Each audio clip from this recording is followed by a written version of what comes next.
El presidente de Rusia, Vladimir Putin, afirmó a mediados de la semana que recién concluye en su discurso con motivo del 79 aniversario de la victoria del pueblo soviético sobre la Alemania nazi en la Gran Guerra Patria, celebrado como es tradición en la Plaza Roja de Moscú, que su país evitará siempre que sea posible una colisión mundial. El revanchismo, la burla de la historia, el deseo de justificar a los actuales seguidores de los nazis son parte de la política general de las élites occidentales de incitar cada vez más conflictos regionales, hostilidad interétnica e interreligiosa y restringir los centros soberanos e independientes de desarrollo mundial. Rechazamos las pretensiones de exclusividad de cualquier Estado o alianza. Sabemos a qué conduce la exorbitancia de tales ambiciones. Rusia hará todo lo posible para evitar un conflicto global, pero al mismo tiempo no permitiremos que nadie nos amenace. Nuestras fuerzas estratégicas están siempre listas para el combate. Putin reconoció que Rusia está atravesando ahora un periodo de transición difícil. Ante ello, insistió que el destino de la patria y su futuro depende de cada uno de los rusos. Celebramos el Día de la Victoria en el contexto de una operación militar especial. Todos sus participantes, aquellos que están en primera línea, en la línea de contacto de combate, son nuestros héroes. Nos inclinamos ante su perseverancia y abnegación, dedicación. Toda Rusia está contigo. El Día de la Victoria une a todas las generaciones. Seguimos avanzando, confiando en nuestras tradiciones centenarias y confiamos en que juntos aseguraremos un futuro libre y seguro para Rusia, nuestro pueblo unido. En ese sentido, la portavoz del Ministerio de Asuntos Exteriores de Rusia, María Zaharova, afirmó que Moscú, si se cumplen las amenazas de Londres sobre los ataques de Kiev con armas británicas en el territorio ruso, tiene derecho a atacar objetivos británicos en Ucrania y más allá.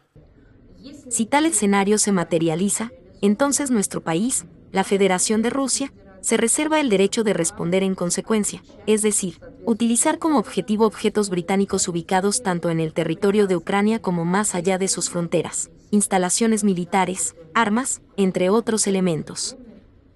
La diplomática en entrevista a la agencia rusa TASS catalogó las palabras del secretario de Asuntos Exteriores británico David Cameron, que Londres considera legítimo que el régimen de Kiev utilice armas británicas para atacar territorios rusos como algo absolutamente demente. Entre otras cosas, esta declaración no solo es ilegítima, sino también ilógica, porque la propia Gran Bretaña declaró literalmente lo contrario no hace mucho.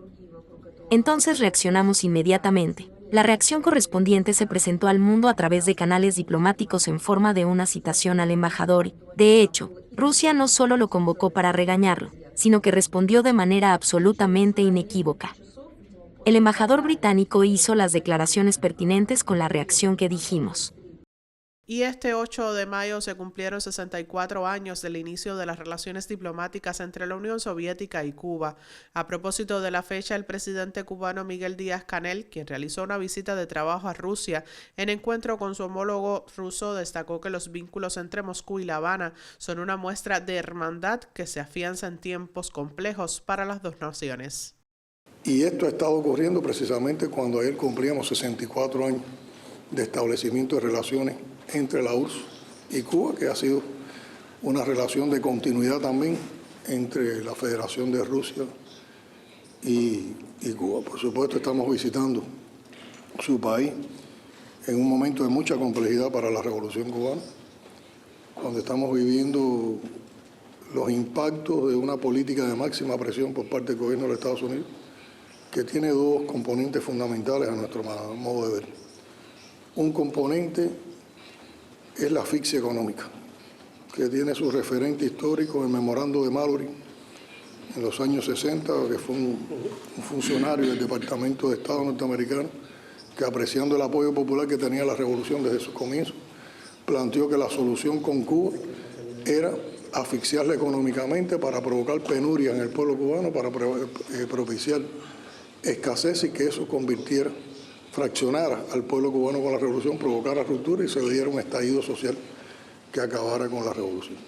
Y el otro componente de esa política de máxima presión es la intoxicación mediática alrededor de la Revolución Cubana. De la misma manera que los atacan a ustedes, constantemente a Cuba se está tratando de desacreditar en toda esa articulación de medios de prensa al servicio del imperio y también en las redes sociales, con prácticas muy perversas como el asesinato de reputaciones, la mentira, la falsedad, las calumnias y la manipulación de todos estos hechos. El primero de estas tendencias está matizado por el recrudecimiento del bloqueo en los últimos 4 años, con las medidas aplicadas por la administración Trump y mantenidas por la administración Biden, que están provocando sobre todo impactos importantes en la alimentación del pueblo cubano, en la situación energética, en la disponibilidad de combustible, en los alimentos, los medicamentos y en los temas también de infraestructura y desarrollo.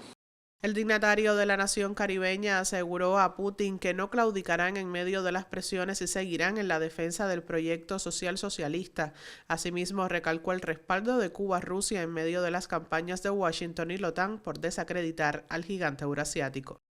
Y la Federación de Rusia puede contar siempre con el apoyo de Cuba. Constantemente estamos denunciando toda esta manipulación también geopolítica del gobierno de los Estados Unidos con relación a la amenaza de la OTAN, tratando de ampliar sus fronteras a las cercanías con Rusia. Y le deseamos todo el éxito a la Federación de Rusia en toda la manera en que está llevando la operación militar especial. Por su parte, Putin manifestó que la historia demuestra que Rusia siempre se ha mantenido del lado de los cubanos en la lucha por sus intereses, postura que no va a cambiar en lo adelante. Nuestras relaciones con Cuba se basan en sentimientos de amistad y respeto mutuo. Sabes, siempre ha sido así. Aceptamos siempre con rechazo y sentimiento de apoyo al pueblo cubano los intentos que se vienen realizando desde hace muchos años por parte de los Estados Unidos. Intentos de limitar el desarrollo de Cuba, de causar daños económicos con sanciones ilegales, restricciones ilegales, pero el pueblo cubano lleva décadas luchando contra esto y se siente confiado. Y el 9 de mayo, tras participar en el desfile por el aniversario 79 de la victoria soviética sobre la Alemania nazi en la Gran Guerra Patria y reunirse con Putin, Díaz-Canel concluyó una intensa visita de trabajo de 3 días a Moscú, donde sostuvo intercambios con autoridades rusas y participó en el Consejo Supremo Económico Eurasiático por primera vez de forma presencial. Desde Moscú, Rusia, Arián López y Oded Díaz Fumero, Prensa Latina Televisión.